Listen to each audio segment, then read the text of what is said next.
The NBC University Theater brings you They Stooped to Folly by Ellen Glasgow, the fifth in our series of full-hour dramatizations of outstanding works in modern American and British fiction.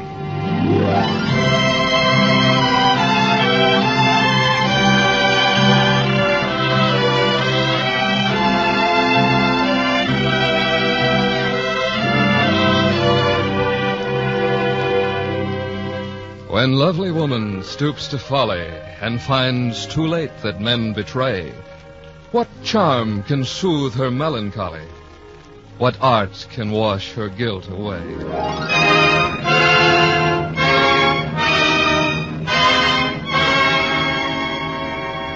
These lines by Oliver Goldsmith might well occupy the thoughts of Virginius Littlepage as he sits before the fire of his study. The time is the early 20s. And a dark spring rain slants across High Street outside his window. But there are few spots in Queenborough, Virginia, more comfortable and comforting than the Littlepage home. Mellowed, polished, and expensive. In a well-bred way, of course. Yes, Oliver Goldsmith's lines might well occupy the thoughts of Virginius Littlepage, but they do not. That is, not precisely.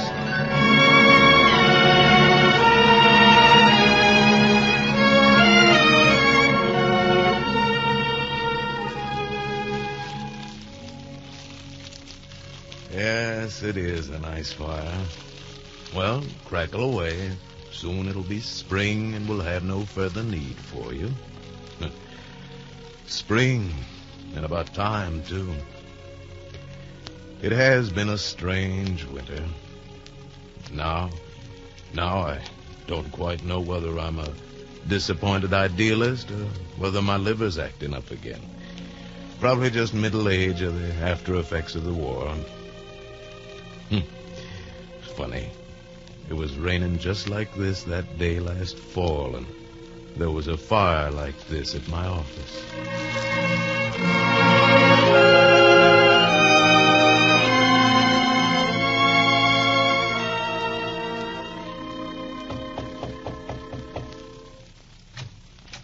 Busy, Mr. Littlepage? Oh, not at all, Millie. Come in, enjoy the fire. Beautiful, isn't it? Lovely. Here are the papers on the Mitchell case. Will you be in court today? With a daughter returning from Europe, I should say not. You are happy, aren't you? Mary's a fine girl. You've no idea how much I've missed her. She'd have been home long ago, you know, but she felt it was her duty to remain with the Red Cross after the war. Balkan orphans and all that. Mr. Littlepage, now that she's coming back... Well, Millie? Could you ask her about Martin? Right. Yes, of course. Martin Welding. I just have to know what's become of him. Millie, my dear, hasn't that man caused you enough unhappiness? No. Not a moment's unhappiness, Mr. Littlepage. Obviously, he deserted you when you needed him most. He went away to war. He couldn't help that. Yes, he went away and left you unmarried and alone with your trouble. Least he could have helped that. He never knew.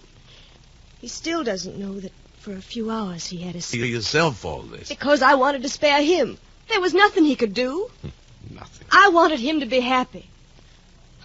Martin isn't a fighter. He was so miserable himself at the thought of going to war. Well, the war's over now. But Martin is still Martin. He stayed in Paris because there was something he wanted. Something he could find only in Europe. Yes, definitely. Escape from his responsibilities. I'll ask Mary, of course. You know, I wrote to her to try to look him up. That was 6 months ago. He'll come back, Mr. Littlepage. We love each other. He can't forget that. But, Millie... Please. You've been very kind to me. Really much kinder than a father. But this is my life, Mr. Littlepage. I have to live it. I want the freedom to choose the things I believe in. And I believe in Martin Welding. With no regrets? Oh, I know about regret, all right. The regret for what you've had doesn't last so long as the regret for what you've missed. And you'll defy all our social conventions to work out that philosophy. I won't defy them. I'll overlook them. Yes, but Millie... Look at my mother. She waited for Father till she dried up to a husk. And all it did was drive him away. And now you're making her unhappy again. No, I didn't make her unhappy. She was born that way. And she couldn't bear the thought of my having happiness with Martin. Millie, you must never say such things. But it's true. Would you rather have deceit? I'd rather you showed respect for your mother. That would be deceitful.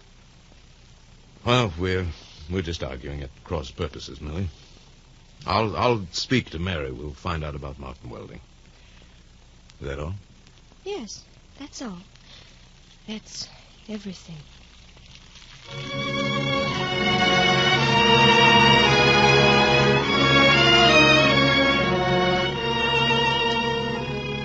Millie Burden and Martin Welding.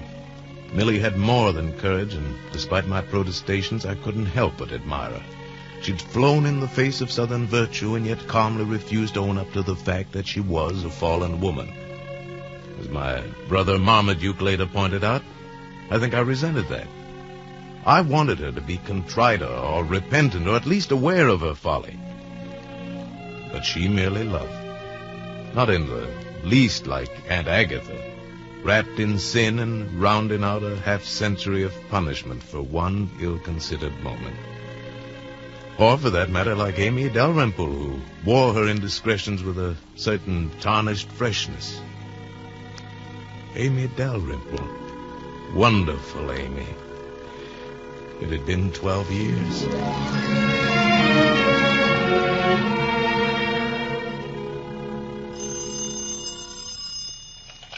Yes. Virginius. Oh, yes, my dear. You'll be leaving the office soon? We don't want to miss the train. Oh, Virginius, it will be so nice to have Mary with us again. Victoria, I confess I feel like an expectant lover. I'm leaving immediately. Oh, Virginius. Yes, dear? Remember Amy Dalrymple? Yes. Yes, of course. You handled her divorce. She's returned from Europe, too, and brought quite a scarlet reputation with her for all her fine war record with the Red Cross. Yes, I've heard. I'm leaving the office now. Goodbye, Virginius. Amy. So she's returned. I wonder...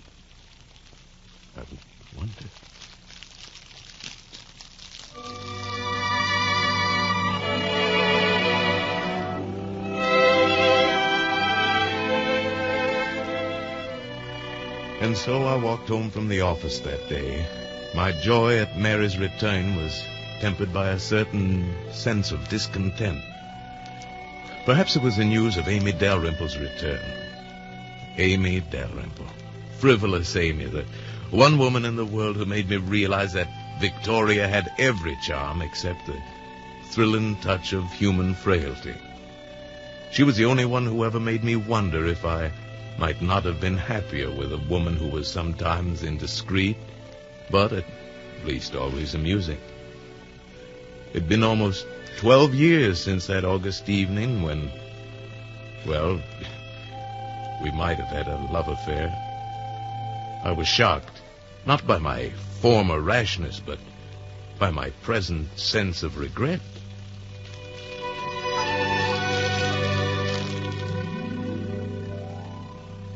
Virginius, little page. Why, Mrs. Dalrymple, why, to meet you on the street like this, why, what a pleasant surprise. Is it, Virginius? Well, of course it is. I just heard of your return. Yes, I was in Europe when the war came, and I simply stayed on. My daughter heard of your hospital work everywhere, even in the Balkans. Mary, was she in Red Cross work? Yes, and returning today, as a matter of fact. Strange coincidence.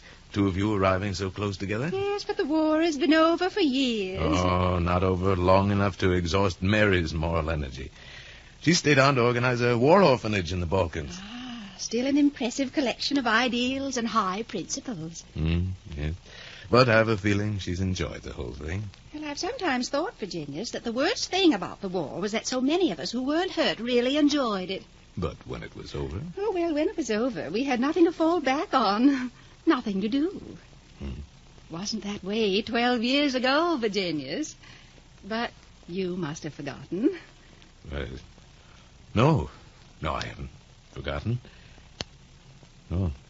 Amy, why did you go away? Because I needed to learn about life. Or love. And did you? Well, I learned there is little kindness in love, and that's what I wanted to find, Virginius. And you didn't. No. Right. Amy, once I gave you kindness when you needed it. Kindness, Virginius, but not love. Oh, but Amy... I'll be staying in Queenborough for a while. We'll have time to talk later.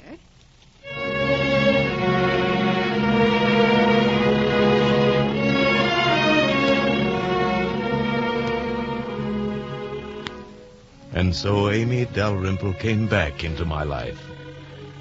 It was a nice life, padded against the world by the Victorian idealism that had somehow continued to survive in my corner of Queenborough. Of course, there were some irregularities. I didn't approve of Millie Burden's conduct, but on the other hand, I didn't believe her to be incorrigible. So I continued to walk home in the mist of pleasure at Mary's return, in a fog of confusion at Amy's appearance, and in the firm conviction that Millie's case had to be dealt with.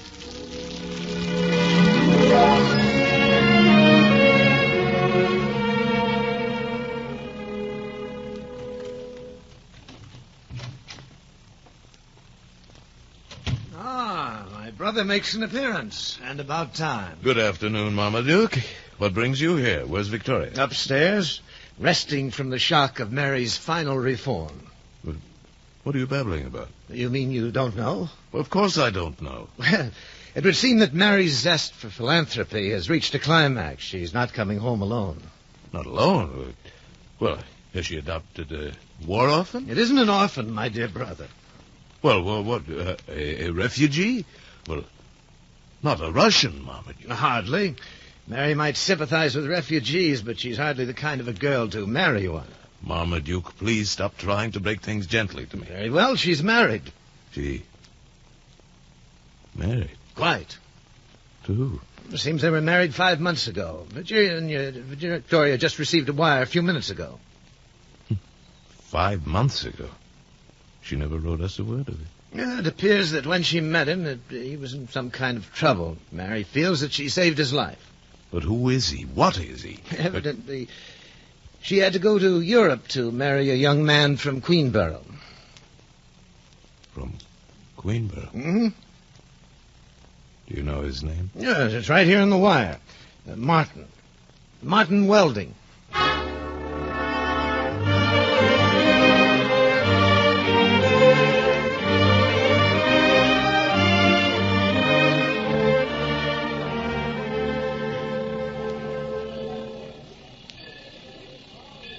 Father, I had hoped that you'd take my sister's latest gesture a little more philosophically. Duncan, please. Your father and I are both quite distressed. Might well have been worse, considering Mary's thoroughness. She might have brought home a whole asylum instead of a husband. I can't understand why she married him. Well, perhaps she wanted to make an honest man of him. Your tone is offensive, sir. Oh, I'm sorry, Dad. I was just trying to be cheerful. Come along, Duncan. We'll check the arrival time. Oh, dear. Please, Victoria, my dear, they'll be here any minute. We must pull ourselves together. Welding. There used to be a family of that name. Confound it, I don't care about his family. We must be fair, Victoria. We'll suspend judgment until we see him. Virginius. Where will they sleep? I just can't bear the idea of putting a strange man in Mary's room. Yes, well, he's hardly a strange man. He's her husband, and he has been for some months. Yeah, coming, Virginia. Oh, Huh? there she Where? is. Mary! Oh, there. Mary! Mary, over here! Father. Mary, Dear Mary, Mother. my child. Why, you're even lovelier than I remembered. Oh, and happier than I've ever been. Oh, Father, Mother, Mary. this is Martin, my husband. I wanted to bring him to you as a surprise, but Martin thought we'd better send a wire. Well, this is a surprise. Surprise indeed. Of course, you must give us a little time before we're expected to call it a pleasure. Oh, I shall never expect that of you, Mr. Littlepage. Yes. Well, come along up to the house, all of you.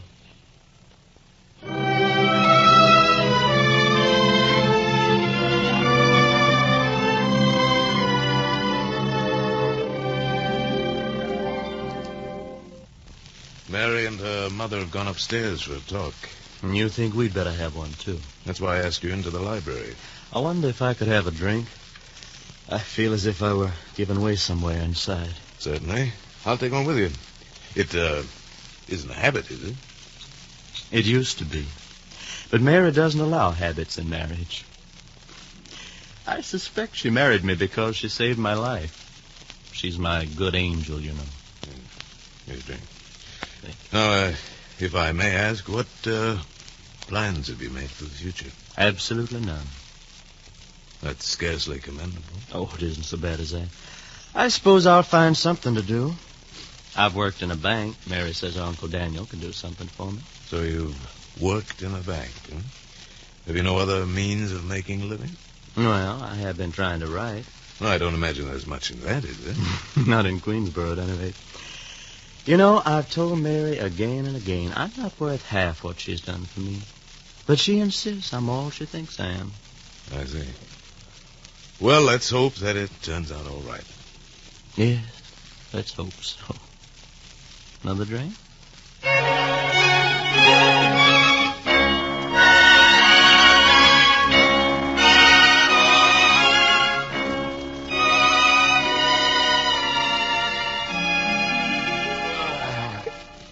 I'm awfully tired, Virginius. Please put out the light.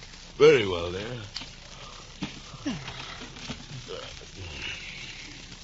Well, what were your impressions, my dear? Virginius, I must confess I simply cannot understand Mary. Oh, then you share my, well, not altogether favorable opinion of Martin. They seem to be still in love with each other.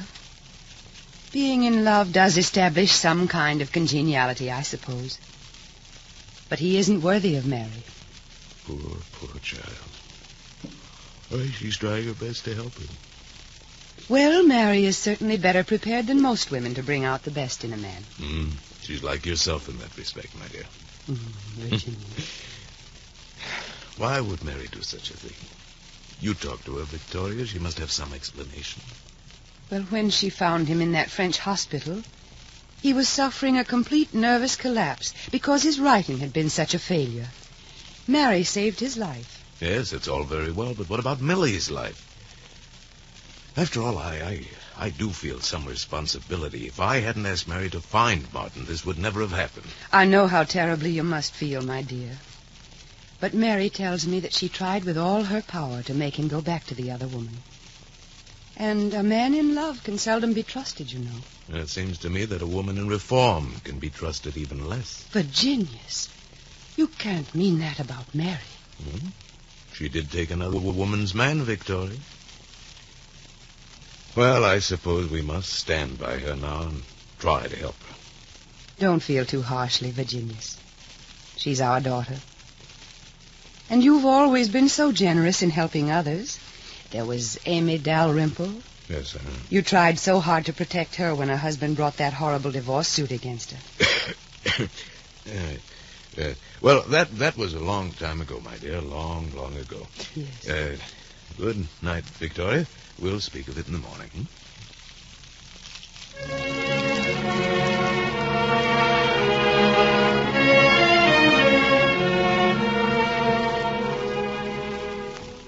I'm afraid I must confess to being one of those pillars of Virginian society that are held up right by the firm support of women's influence.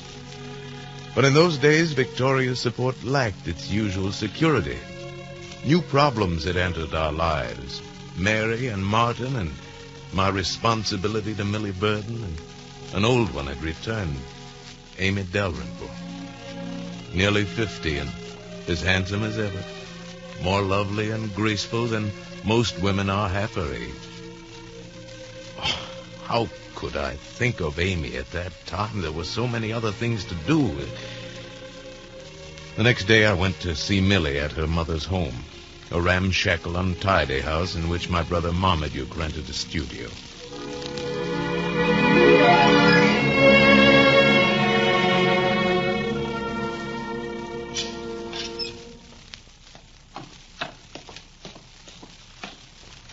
Oh, Millie, I was just about to knock. I expected you. Well, won't you ask me? Come in. I see you've heard, my dear. Your brother told me. Frankly, child, I came prepared for tears, but not for this. This, iciness. Yes, of course. Your code demands something other than this, doesn't it?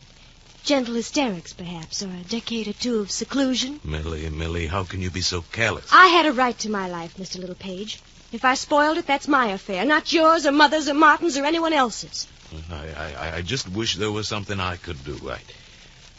I can't help but feel that I'm to blame. No. No one's to blame.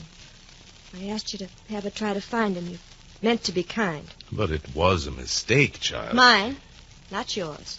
Well, I'm sure that Mary must have felt she was doing the right thing. Yes. The right thing is always what she does. So high-minded and unselfish. You mustn't be hard and bitter. I want to be hard and bitter. What's the good of anything except being hard and bitter? But your life isn't over. One must always hope for the best. Yes, you can say that. But for me, there isn't any best. Even if there is, I don't want it. All right. Then what do you want? To be happy. That's all. Is it too much? Millie, I wish happiness for you. You know that. But happiness isn't a right. It's a blessing. Then I have a right to a blessing. It hurts me to hear you talk that way, Millie. Now, if there's nothing more I can do for you, I'll go up to Marmaduke's studio. I hope you enjoy your visit. Mother's up there. Goodbye, my dear.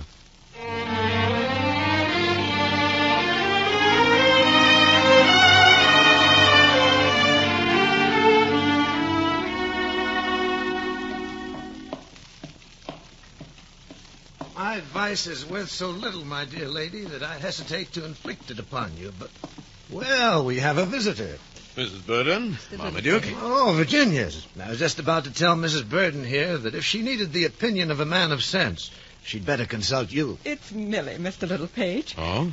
What about her? I keep reminding her that I have a right to her confidence, but it's no use. She never tells me anything. And Mrs. Burden was just reproaching me.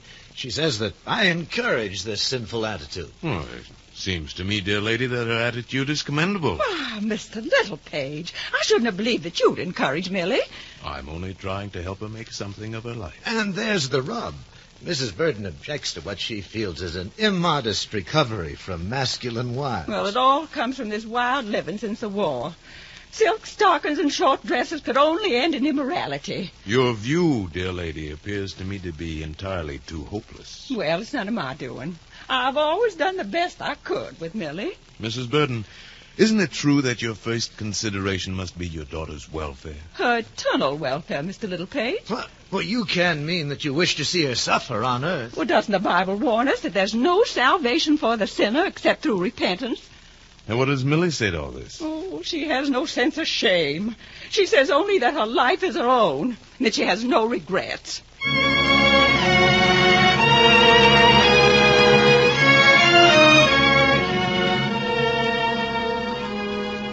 Well, I expect the truth of the matter is the world has never been quite fair to women. Men have never been quite fair to women. Not even in Queenborough. It seems like a long time ago now. Life for me had abruptly lost its sweetness, and in some mysterious fashion the loss was tied to Amy Dalrymple's return. Her presence ran through all my thoughts in those days, and selfishly I wondered if perhaps in another life I might have had a different love. Or with another love I might have had a different life. It was not at all fair to Victoria.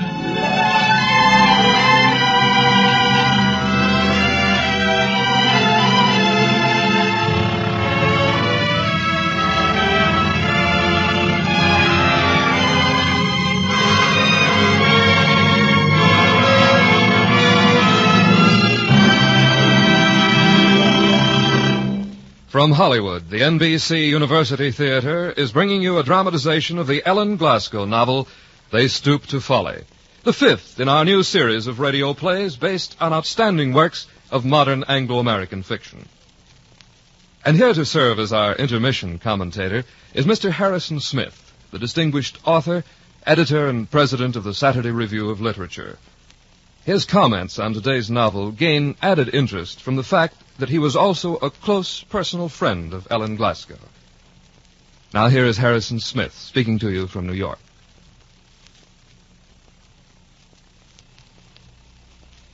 In the whole American literary scene, you could not find two writers more unlike than Theodore Dreiser and Ellen Glasgow, or two novels as far apart as the book discussed last week by Clifton Fadiman, Dreiser's The American Tragedy, and She Stoops to Folly, one of Miss Glasgow's 20 novels. It is the difference between a powerful giant laying about him with a bludgeon and a delicate, determined woman armed with caustic wit and a subtle gift for social satire. Ellen Glasgow had the distinction of being a great lady and an even greater writer. From her secluded and beautiful home in Richmond, she punctured Southern literary pretensions, destroyed the sentimentality, the old hothouse atmosphere of moonshine and magnolias, with tame Negroes singing off stage. She revealed the arrogant hypocrisy behind the Southern gentleman's traditional attitude toward marriage, toward his ladies, and especially toward his fallen women. Behind its half-humorous, polite, and entertaining facade, She Stoops to Folly is a savage book. For Ellen Glasgow was a feminist, among other things, and she wanted to free women from the tyranny of dead conventions. The tragedy is the impact of fresh ideas of freedom on people who regard social and sexual change with horror. The comedy lies in the sparkling and sardonic manner in which an altered world is discussed by the characters. Miss Glasgow's sentences glitter like gems on every page, so that a single phrase may illustrate her character's life and thought. Here is Mr. Littlepage, musing on his wife. I ought to be thankful that Victoria has never lost control of herself since she married me. Or he had learned in time to feel the pride of a husband in his wife's natural frigidity.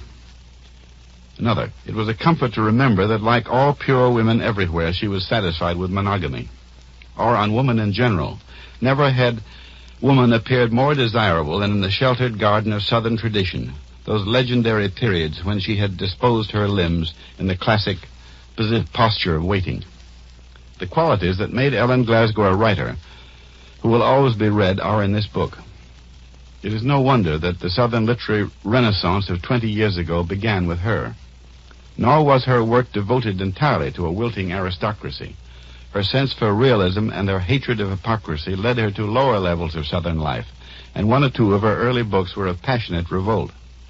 Her books are as fresh and even as startling today as they were when they were first written. It is safe to say that she belongs to the permanent literature of this country. She is one of the wittiest of all women writers and perhaps our greatest woman novelist. Thank you, Mr. Smith. Our dramatization continues from Hollywood after a brief pause for station identification.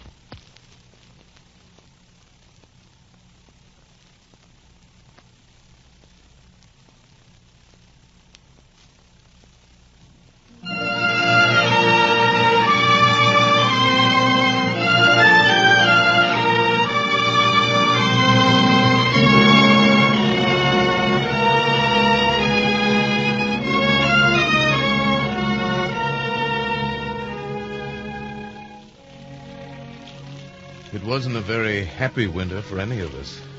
Even Victoria, usually so calm and sure of herself, seemed tired and ill. Martin was, to put it kindly, unpredictable. And even Victoria seemed worried about it at times. But he was working at Daniel's bank, and we didn't expect that he and Mary would remain in our home much longer. I can't say we were disappointed. Millie? Well, Millie Burden was still a problem. A problem created as much by her mother as by Martin Welding. Only Aunt Agatha seemed to be untouched by the events which had clouded the lives of the rest of us. Agatha and, of course, Marmaduke.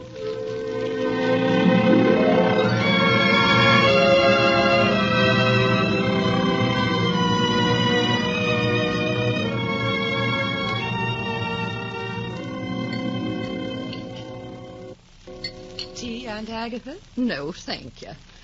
Virginius, how is the Burden girl getting along? Well, I'm not quite sure. She doesn't display the high-mindedness which one feels is correct, but on the other hand... On the other hand, she's acting like a perfect lady instead of a perfect tradition. Oh, I admit I may be old-fashioned. But you're offended. And I'll tell you why. I think I shall have another cup of tea. Of course, dear. With all due respect to our aunt, we're trying to draw a parallel between Millie and Agatha. Agatha may be a fallen woman, but she's paid the price. Self-imposed imprisonment in a mid-Victorian cell of righteousness. Marmaduke, you might show a little consideration. I don't think I'll want this tea after all. Now there, Aunt Agatha. Marmaduke, we've discussed it so many times before. I believe there are certain standards, certain conventions which must be lived up to. You do not live up to them. And there's an end to it. Well, then... If you'll excuse me, I don't want to be late. The movies, you know. Of course, my dear. You do enjoy them, don't you? But are you going alone? I like to go alone. But I met Amy Dalrymple in the street this morning. She offered to drive me. Aunt Agatha, you must not let Mrs. Dalrymple impose on you. Oh, come now, my dear. Please, Virginius. Agatha, I'd rather not say anything against her, but she has always been a rather pushing person. I'm sure she doesn't mean to be pushing.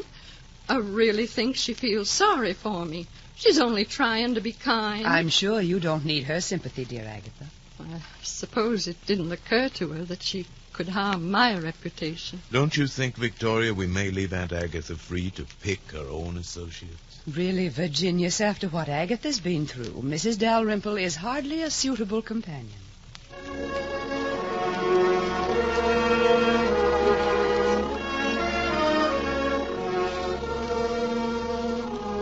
No, it definitely wasn't a very happy winter. Sitting before the fire now, I realized that something was happening to me and to my world. I was fighting to preserve a world of manners and customs that had been dashed to death by the war. I hadn't Marmaduke's flexibility. What he saw and accepted, I ignored and refused. And poor Victoria, so noble and for the first time so helpless. And Mary brought problems which even Victoria scarcely knew how to solve.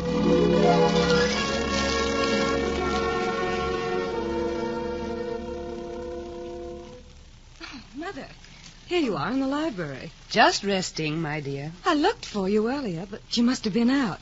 I dropped in on Dr. Buchanan for a few minutes. Oh, I've been feeling rather tired lately, just for a checkup. Oh, Mother, is there anything wrong? Of course not. But don't say anything to your father. He becomes so concerned. Well, if you're sure. Yes, dear. Mother, there's something I want to ask you to do for me. Anything, my dear. It's about Martin. I'm afraid he isn't very happy. Doesn't he care for his work at the bank? Oh, well enough, I expect. But he's so restless. He keeps wanting us to get a place of our own. And wouldn't you like that? No, not now. I wish you'd speak to him about it. Tell him that it's best for us to stay here.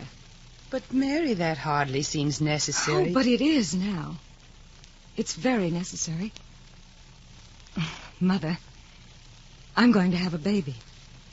Oh, my child, how wonderful. Why haven't you told us before? Oh, because, well, things are so unsettled. But this will make all the difference in the world.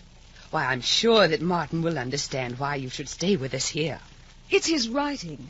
He seems to feel that he might do better somewhere else. I'll speak to him. He'll realize that that's not the most important thing right now. Mother, this will make a difference, won't it? Of course, dear. A family is probably what he needs.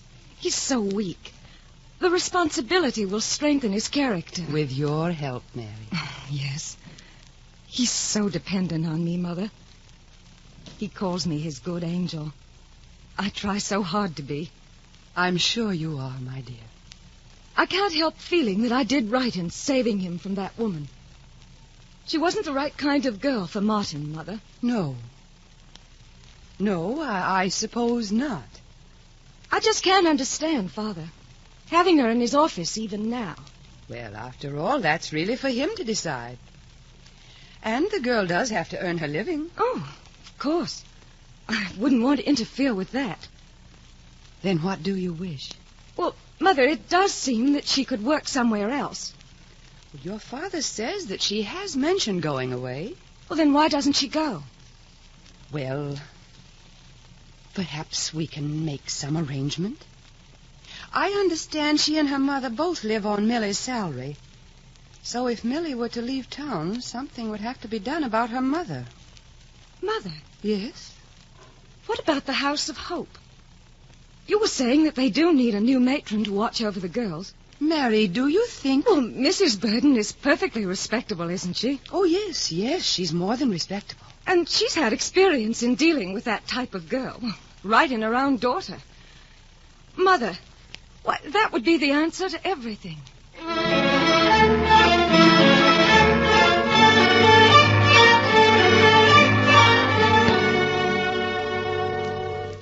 And so Mary is expecting to become a mother, my dear.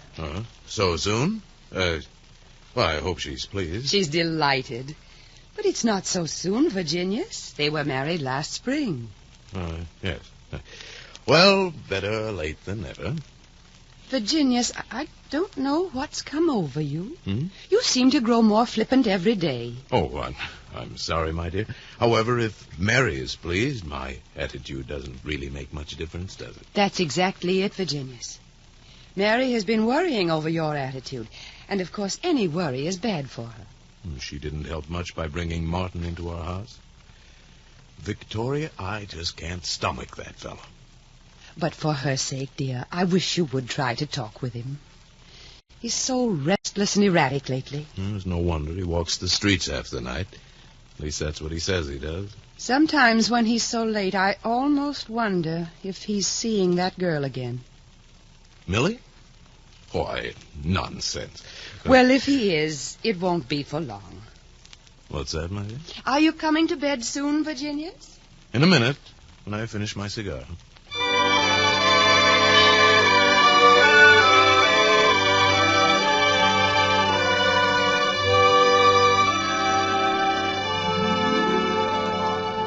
And so you see, Mrs. Burden, we feel that you may be just the person we're looking for. It is a fine position, matron in the House of Hope. Those girls need a strong hand.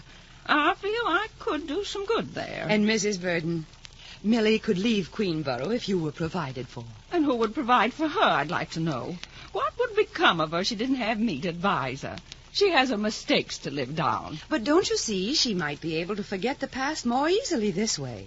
To forget her mistakes. Well, I'm not sure I'll hold with that, Mrs. Littlepage. To my way of thinking, we must repent for our mistakes, not forget them. Nevertheless, I suppose we must make allowances for the changing times, for the unsettled conditions since the war. Well, it'd take more than a war to make me forget my behavior. Hello, Mother. Millie. You have company. Why, yes, Millie. We're talking about you. It must be a pleasant chat, Mrs. Littlefield. We were discussing your desire to go away, my dear.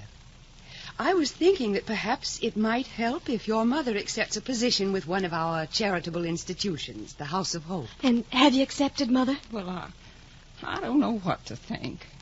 Millie, I just couldn't let you go to New York by yourself. Oh, but I could get on perfectly well, Mother, and I'd be free. Well, you may think you can manage so easily without me, Millie, never giving a thought to anything I've done for you. But you'll be sorry when I'm gone. I'm sorry now, Mother. I've always been sorry. But I do want my own life. I do want to try to live. I don't have much to give you, Millie. Nothing but a mother's love and a mother's prayers. You could love me and pray for me in New York just as well as here. Mrs. Burden, couldn't you take the position just for a few months until she gets settled? But I just couldn't sleep at night thinking of Millie alone in New York. Perhaps we'd all better take a little time to think things over. I'll be running along. I'm not asking for much. Only a little time by myself. Only a chance to try to live. I have a right to that. Of course you have, child. Good night. Good night, Miss Good night, Littlepage. Mrs. Littlepage.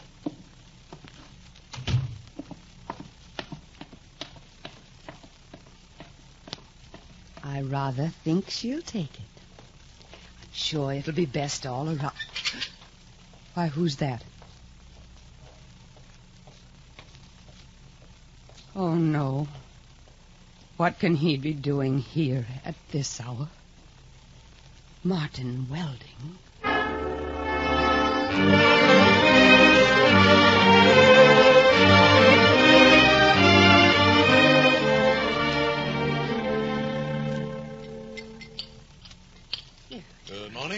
Good morning, Victoria, Agatha, Duncan. Good morning. I see. Where's Mary? She's not well this morning. I told her to stay in bed. As for Martin, he never gets up until the last minute. Well, I dare say he contracted that habit from literature.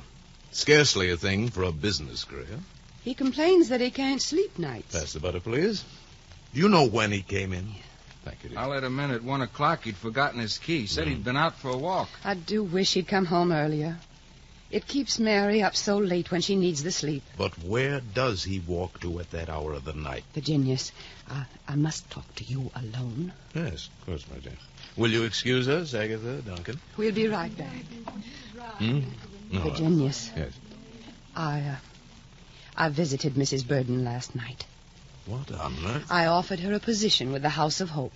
You... It was the only way to make it possible for Millie to leave. Victoria, don't you think we've interfered enough? Perhaps not nearly enough. What do you mean? When I left the Burden place, I saw Martin. He must have been there for a purpose. You mean you think he and Millie Burden... I don't know what to think. All I know is that I saw Mary's husband in the Burden neighborhood. Oh, well, that's preposterous. Millie hates him now as strongly as she loved him once. Perhaps. But you must find out, Virginius. You mean you want me to ask? You must, my dear. But, Victoria, the girl's unhappy enough. Now such a question would only serve to open up the old wounds. Your daughter may someday be wounded too, Virginius. Martin Welding was Millie's love. Mary made him her own. If anyone must suffer, why should it be Millie? Because Mary is our daughter. Very well, Victoria. We'll see. I'll talk to her.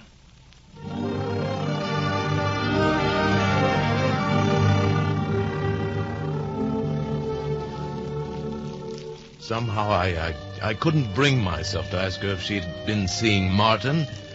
It was like piling cruelty upon cruelty.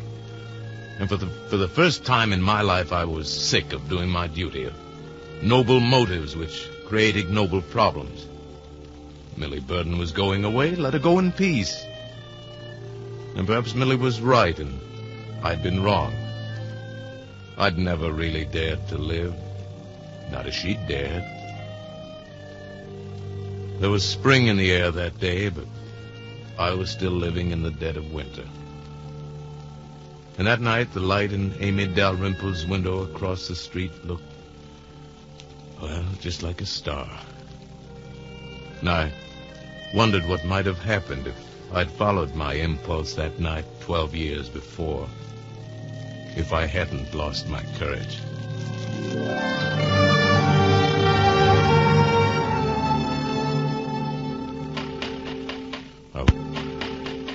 I wonder if... Why, Virginius, won't you come in? Why, Good evening, Amy. I merely stopped in to tell you I've straightened out all your legal matters so that your return to Europe won't be delayed. Virginius, is that the only reason you came to see me? Why, yes. I mean, no. I mean, Amy, I wanted to see you again because 12 years ago we might have found happiness together. Because I do need that happiness now. Oh, Virginius, you did make me happy. If only I could make you realize how much you have helped me. Oh, I wish I could have done more for you. I can do more now, Amy. If you let me. Well, I haven't any life now. I live only in the past. Oh, but that's a mistake, my dear. The past is over. Why, you're still young and very, very beautiful. Oh, please, Virginius. I was a beauty, but in a different period. We had hearts in those days. Oh.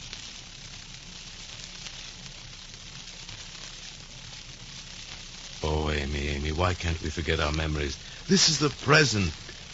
This is us, now. You have changed, Virginia. Remember that night you kissed me? And then went away? Yeah. That's why I left Queenborough 12 years ago, because, Virginius, I thought you no longer respected me. Oh, how could you, Amy? Why, it was just that I feared we might be making a mistake. Truly, I blamed only myself. Oh, but was there anyone to blame, Virginius? Or is it just that I was so weak and you seemed so strong? And I needed someone's strength so much. And you need it now, Amy? Yes, I need it now. Then I'll offer you mine. I wonder if this time you really mean it. Of course I mean it. Oh, Amy, don't you understand that you... It's just a telephone in the hall. The maid will answer it. Yes, go on, Virginius. Huh? Oh, I was saying it's late, Amy. I better go. Must you, Virginius? Oh, yes, but I'll come again. Do you promise? Yes, perhaps tomorrow. Virginius, you can't go now. Oh, but I can't stay. You know that, Amy. I'll come back as soon as I can. Just as soon as I can arrange it. Good night. Good night, then, Virginius. Oh. Why did I say I had to go? Perhaps I'm not cut out for a philanderer after all. Huh? Maybe I'll see her again. At least I can look Victoria in the eye. I wonder if... Oh, I beg your pardon. Hey, Martin. Oh, it's you, is it? Anything wrong? Is anything right? Wait, you look as if you're in pain. I'm in misery, if that interests you. It distresses me. Distresses you? I've come to the end of my rope. How much longer can I stand it? Stand what, my boy? Oh, the whole thing. Life, marriage. Talk sense. Why should I? I'm not normal. I'm not rational. Look, can't you understand this? I've had enough of women. I want to get away from every woman on earth. Then why did you marry? Why? Why, I hoped that Mary could change me. She wanted to help you. I should have known. No one can help me. Well, my boy, this is hardly the time to think of that. Oh, good Lord, don't you think I realize what's happening? I can't make her happy. Nobody can make another person happy. Have you tried? Tried? Why else would I work in that accursed bank? I tell you, I'm smothering. Martin, pull yourself together. No, we can't settle this out here. Come in the house and tomorrow... I wasn't coming in. I was going for a walk. Well, there's no way to try to collect yourself. Come back into the house. You need a stiff drink anyway. Oh, all right, then. Wait for me in the library, Martin. I want to speak to Victoria. Father! Father! Mary, what is it? Oh, Father. It's Mother. Oh, Father. I tried to wake her. I couldn't wake her. Oh, Father. She's dead.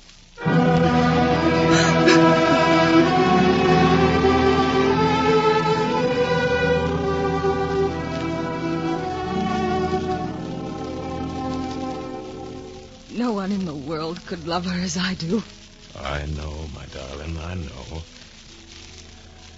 I think I never really understood her. I never really appreciated her goodness. Why, she must have lived in anguish this last year. And I never even suspected that she was dying. The letter, Father. Please read it. Okay. Dated last December. My dear husband, I have known for almost 6 months that I have a very short while to live. And my one effort has been to spare you and the children, to keep you from suspecting. Nothing I know can spoil this last winter, or perhaps year, that we shall all have together. But before it's too late, there's something I wish to say to you. And it stops, Mary. Really, she didn't have to write the rest of that sentence. Why, she said it with her entire life.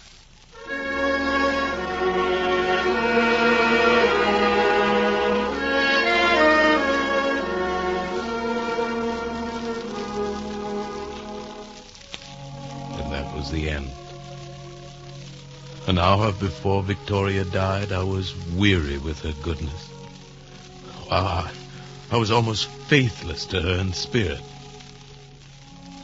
I don't think that ours was the perfect love, but we possessed the perfect marriage.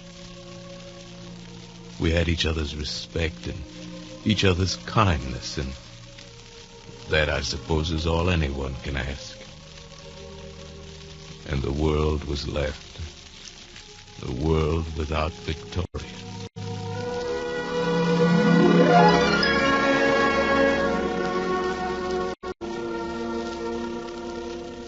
I'm sorry, Virginius. I'm sure the Victoria didn't approve of me, but on the other hand, I approved of her. I'm sorry about Victoria. Has Mary come in from the cemetery yet? Yes, she went directly to her room. She's not at all herself right now. I'm sure she didn't intend to avoid you, Marmaduke. That does seem strange. One might have supposed Mary losing her morals more readily than her manners. At a time like this, Marmaduke, I think there's no need to jest. Or perhaps all the more need, my dear Virginius. Father. Father, it's Martin. What? Well, Mary, what is it? He's gone. He's left me. Forever, he said. Please, Mary, we have a guest. Marmaduke. But you don't understand. He's gone. Martin's gone. He'll never come back. Mary, what are you saying? I found a note in my room. But, Mary, are you sure? What does the note say? That he's gone. That he's never coming back. Oh, Father, we must find him. We must look for him. But, Mary, you can't. Not in your condition. Marmaduke, help me stop her. Tell her. If you were going to stop her, Virginius, you should have started 20 years ago. Mary, where do you want me to go? I'm going to Millie Burden. I'm going to ask if she knows where he is. Well, do you realize what you're saying? You'd go to her? Marmaduke, what do you think of all this? The poor devil. Put a handsome weakling like that in a woman's world, and you'd be merciful to hang him. But I tried so hard. I made every sacrifice. Now he's gone to that other woman. To Millie Burden. Don't be too sure, Mary. Besides, you can't go there. I refuse to allow a daughter of mine to go to another woman to ask for her husband. I want him back, Father. I must find him. But your pride, Mary, your pride. Pride has nothing to do with it now. No matter what happens, I must save him. Marmaduke, help me. Are you coming or not, Father? Do you want me to go alone?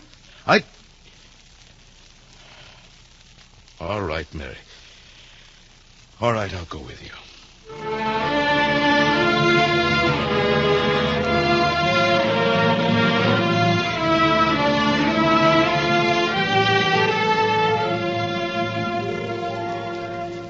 And so we've come to your own home, Millie, to ask you. Have you seen Martin Welding? Yes, I've seen him. Martin was here. He came here, but he didn't stay. I thought you might help me find him. You came for that? For my help? Yes. How it must have hurt you. Will you help me? If it were in my power, I don't know whether I would or not. But I know only that he said he had to go away. That he had to go away from here. And then he left. Then he didn't ask you. He didn't ask you to... No, he didn't ask me to go with him. And I wouldn't have gone if he did. Well, it's good riddance, as long as he's going alone. Oh, he's gone alone, all right. He thought he wanted me, but... Yes. But all he really wants is loneliness. All I want is for him to be happy. If you could make him happier... Don't say it. I couldn't make him happier. And I don't want him. What I want is something worth loving. And I'm going away to look for it. Well, I hope you find it, my dear. And I hope that you recognize it if you do find it. At least I'm free to look. Free to begin everything again. Come, Mary, we better go home. Yes, Father. Let's go home. You know, I have a feeling that if we wait, he'll come back again. Yes. Doesn't everything come back if you wait until you've stopped wanting it? Perhaps. But in the meanwhile, Mary, the important thing is to bring a happy child into the world. My child. I'd almost forgotten. We can't forget now. Yes, my dear, you must be brave. We must try to do the best we can.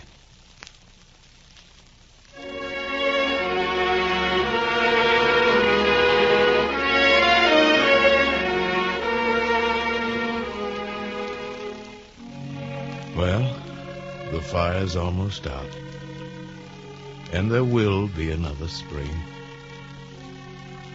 Perhaps things haven't gone too well, but at least I've been true to my principles, and for a Virginian gentleman, that makes life almost complete. But somehow I wonder. I wonder if it really is middle age. I suppose it is. I don't fancy myself as a disappointed idealist. Victoria wouldn't like that at all.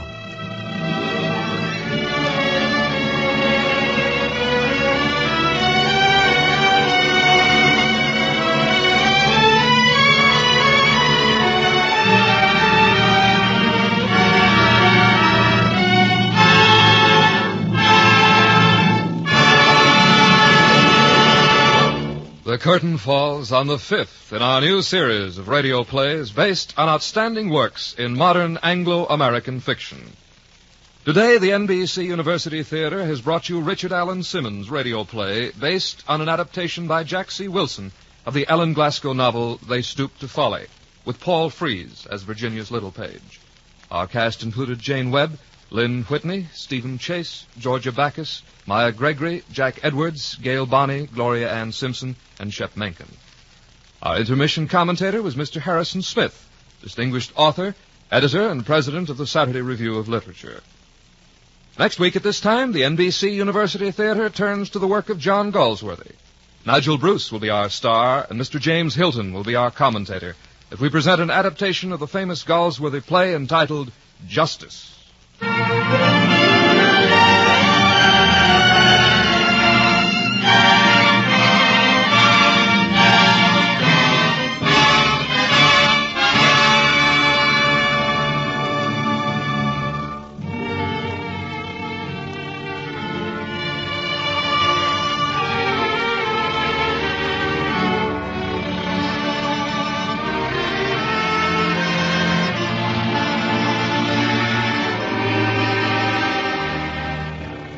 Your director was Andrew C. Love.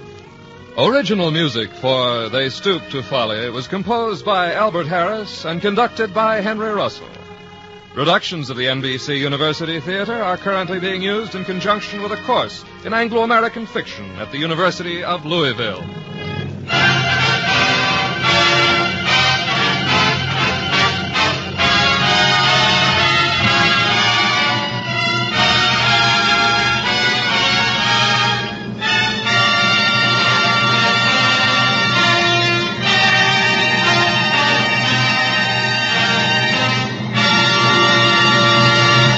This program came to you from Hollywood. Remember to hear the Big Five tonight. 5 of the funniest shows in radio. Start with Ozzie and Harriet, then listen straight through for Jack Benny, Phil Harris and Alice Faye, Edgar Bergen and Charlie McCarthy, and Fred Allen with guest Dale Carnegie. For the best time of your life, the best time is tonight on most of these NBC stations. This is NBC, the national broadcasting company.